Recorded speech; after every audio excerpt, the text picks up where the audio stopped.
Moving on to the next session, leveraging IT and mobile revolution, building a tech-driven economy. We invite on stage Mr. Nishant Rao, Country Manager, LinkedIn, India.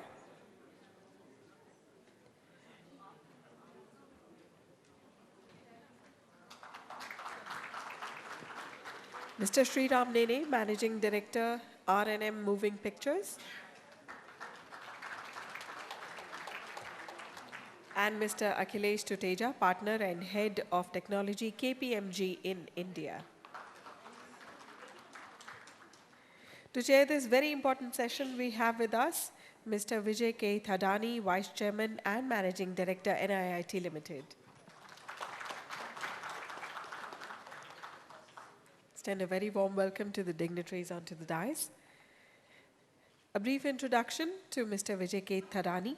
As the co-founder of the NIIT Group, Vijay has built an organization that is recognized for its visionary role in bringing the benefits of information technology both as a professional skill and as a learning tool to the masses.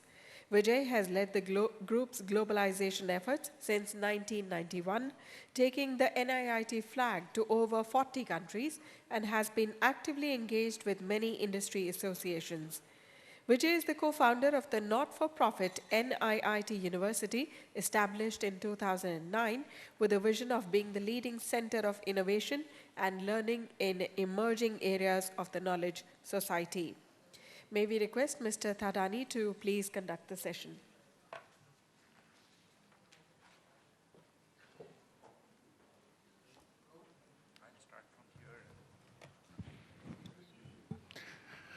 Good afternoon.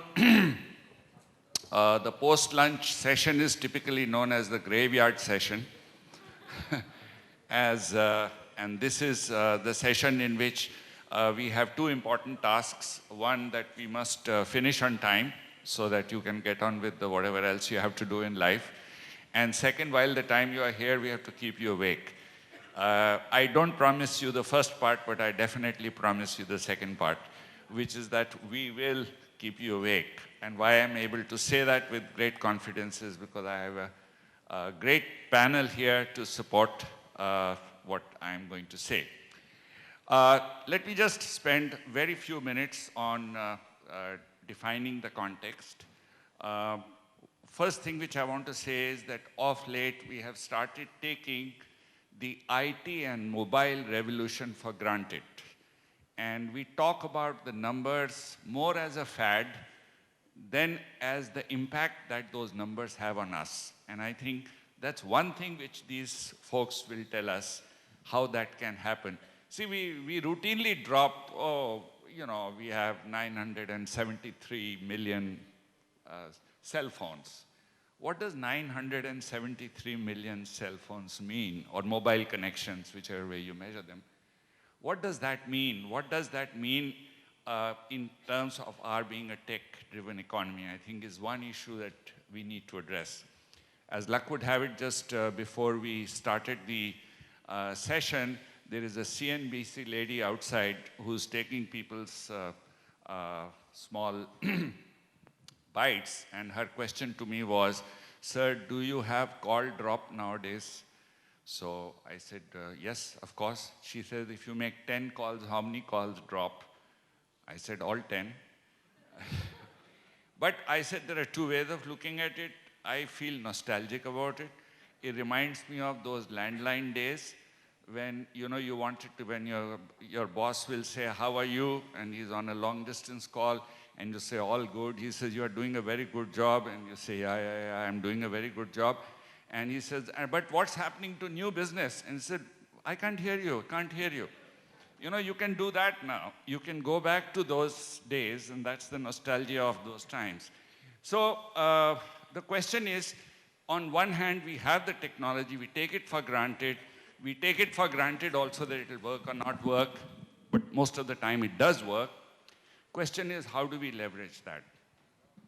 And when it comes to leveraging technology, we always think of so-and-so is doing this, and so-and-so is doing this. So for example, I remember when we grew up, many people asked us, So you are now going to create software engineers. So are they going to build the next Microsoft, or will Windows be built in India? That was the question which was asked. The Windows operating system, will it be built in India? The question is wrong. The question is, we are not going to build the next operating system. We're going to build the next generation software which will solve some other problem. And that's what some of these examples that we'll hear, which will be. Because if we are trying to be followers, then we will remain followers.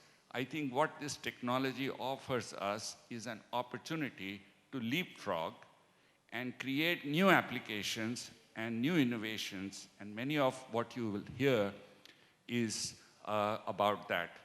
One last word on this. From a national scene, from a global scene, from a social scene, just about everything is changing.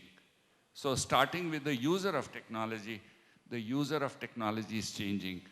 The user of technology, the newborn baby, which is now called a millennial, who's now called a millennial. I believe the time they are born, when they cut the umbilical cord, what comes out is a USB connector. They are connected. As he grows up, he doesn't need a Wi-Fi pod. He has a Wi-Fi pod built into him. So he is naturally connected into the society through the mobile system. So that's the person who's changing. His profile is different. The institutions are changing. The educational institutions, unfortunately, haven't changed as much as they should, but we'll hear some examples of that right here. But they are changing. And most important, which is what we are here to see, the business models are changing.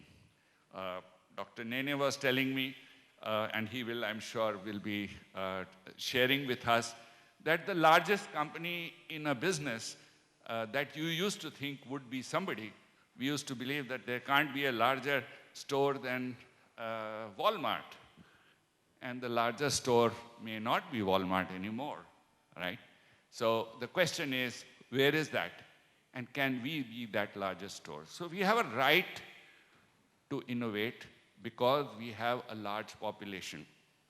We have a right to innovate for a number of reasons. We missed the Industrial Revolution. We, well, participated in the knowledge revolution, but I think we have a great opportunity to lead the innovation revolution. And innovation revolution will not happen unless we allow innovation to prosper, and for which there are many, many contributors. So these and some other subjects are the ones which we will discuss in this session. I had warned these gentlemen that when you sit on the stage, time tends to run slowly. I realize it's true for me as well. So let me first introduce Dr. Shriram Nene, who's the Managing Director of R&M Moving Pictures, who's going to be our first panelist. He had a very, very interesting background. He was born in London, he grew up in US, and now lives in Juhu in Mumbai. So if there is anything that he has not seen, it would be something good to figure out. Second part, which you don't know, which you can't even imagine, he is a real medical doctor. He is a heart surgeon. He is a heart surgeon who has developed a passion for technology and education, and is right now creating that new tech-driven economy that we are talking about in India. So an absolutely fantastic person. I would have read out the rest of it as well, but the guy on my right said, why don't you just give the LinkedIn profile?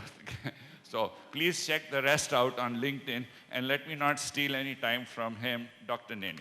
Shriram Nene.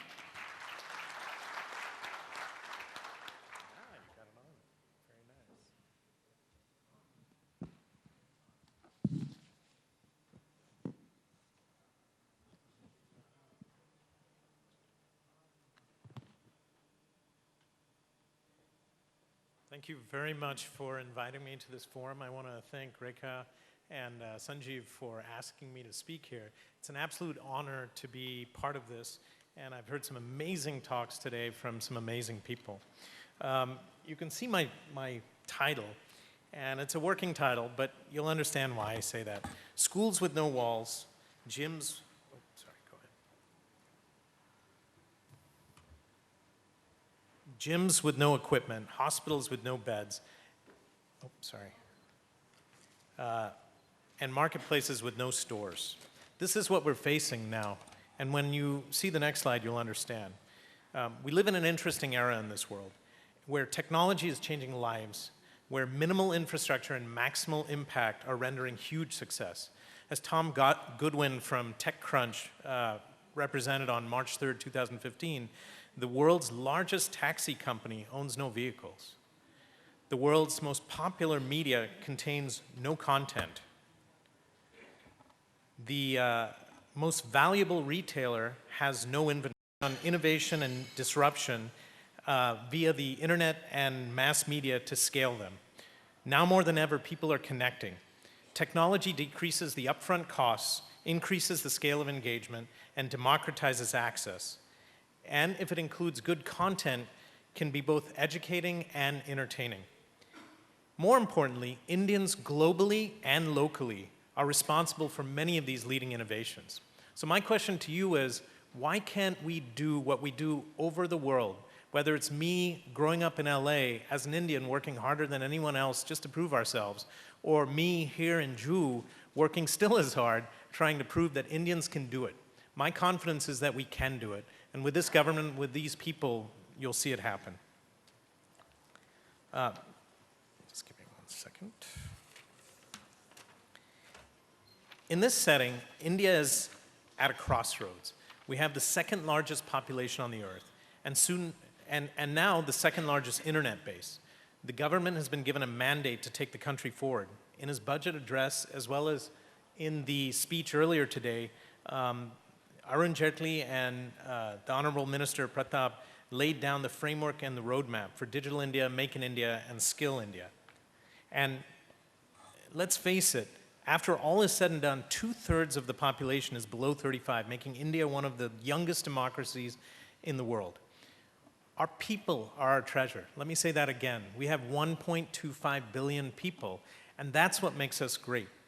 We need to provide educations to make them thrive. At the same time, traditional educational systems may not suffice. We have to lead people to think out of the box and innovate. A comment was made by Sachin Pilot about the fact that some of these people aren't employable. That's unacceptable. That's a position we cannot have in this country or any other, but in particular in a place where you have so much genius to work from and which fuels the rest of the planet. There's no reason why we can't come to a better solution.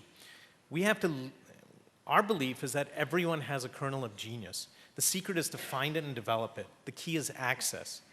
We are now able to get to more audiences than ever before.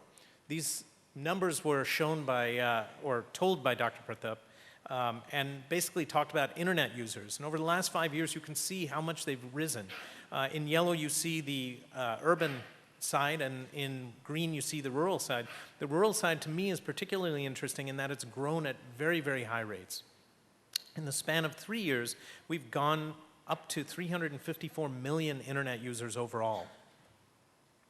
When you look at the mobile internet situation, it's even more provocative. And we're looking at, out of those 354 million, 224 million of those are actually from the mobile internet side. And so what this does is it gives us the ability to leapfrog and take something to the masses where it could never be done before. And when he talked about the fiber backbone and all that, it may become unnecessary if you have good 3G, 4G, and other implementation. Correspondingly, television only serves to supplement this. And between television and the internet, as you can see, you've got almost 900 million people engaged. So what do you do when you have 900 million people? The idea is to look at our past and look at the present and decide on the future. The vision is then to utilize the power of media and technology and brick and mortar to close the gaps between urban and rural education and to find genius where it lives and nurture it and allow anyone else to do the same. My journey is interesting, and Vijay had told you some of it, but the truth is my parents immigrated from India in 1963 to find a better life. And they went to London first and then moved to the US. I was born in London, lived in the US most of my life. But during my growth, it was very clear that my parents said that whatever you do, your education comes first. And that's something as Indians which we hold dearly, because education is the great enabler and levels the playing field. And interestingly enough, my father bought me this Apple IIe, which was in the nascence of the computer age in the 80s. And there weren't any teachers, so I learned how to program myself. At that time, I formed a company. At the age of 14, I sold software to real estate agents and to higher education. And I'd won numerous awards. I worked hard, and my parents pushed me, and I was able to get into Stanford and Harvard and WashU. But my parents said at the end that no matter what you do, if you don't become a doctor or an engineer, we won't pay for it. This sounds like a familiar story for many of you. You're all laughing, but the truth is that's how we started. And so being the dutiful son, I became the doctor. And I excelled at everything I did, like every one of us in this room.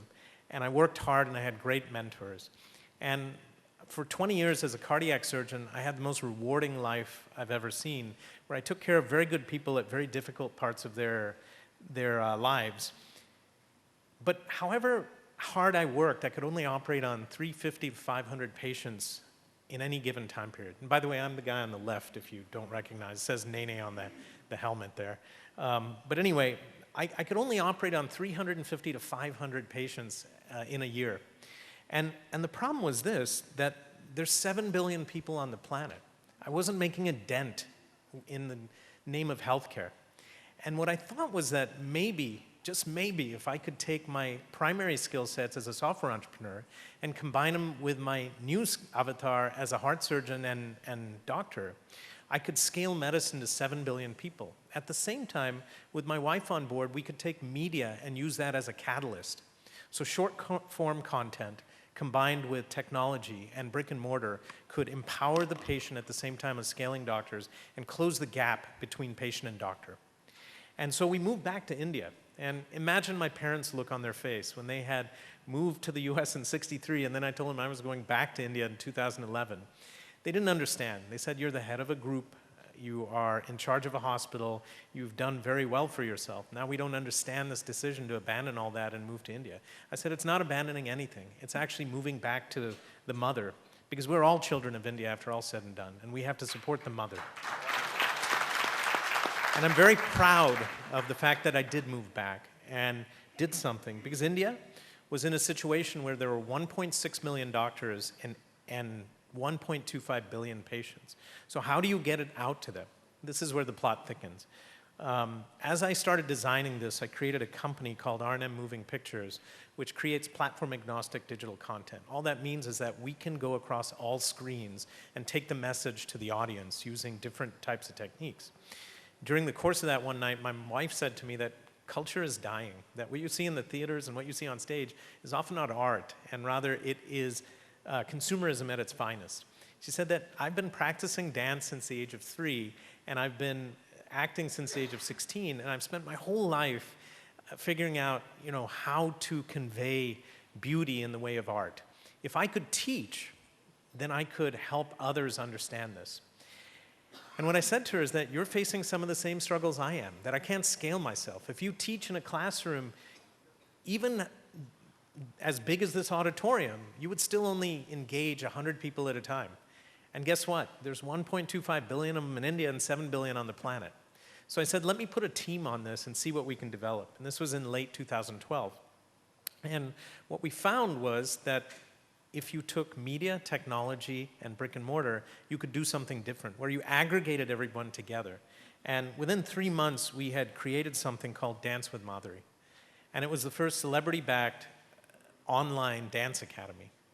And what it does is it allows you to learn from accredited authorities, including Biju Maharaji, Saroj Khan, Terence, Remo, Madhuri, as well as most of the schools in India, in a gamified, socialized fashion. So this was one other aspect of education which I found very interesting.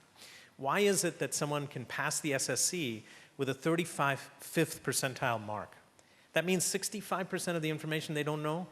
Whereas if you apply gaming principles, where you have to win the game by completing everything, you would know 100% of it. More importantly, gaming nurtures talent. It finds talent. It causes people to learn because they want to learn. So what would happen, imagine, when you were going through school if you actually had fun learning? Winston Churchill said this well: when your vocation is the same as your avocation, you'll never work another day in your life. But when your school time is your playtime, guess what? Learning becomes fun. And that's what we did. We totally gamified it. The next thing we did was we socialized it. Like some of my other people on the platform are going to talk about, there's very, very important ways to change habits. But one of them is to have all your friends on the same network. And this is what social networks are all about. And so we socialized it. At the same time, I put a heart rate monitor on my wife during one of the Dancercise episodes, and in 15 minutes, she had burned 400 calories, and her heart rate was 130 to 160. What I learned is dance is a very good burner of calories. And so along the journey, I was figuring out ways to use this as a Trojan horse to get to healthcare, and trying to do other things with the same platform. Finally, Unite was all about bringing everyone together and creating a LinkedIn-type interface to bring talent together, but to create different platforms using video profiles. So this is what it looked like.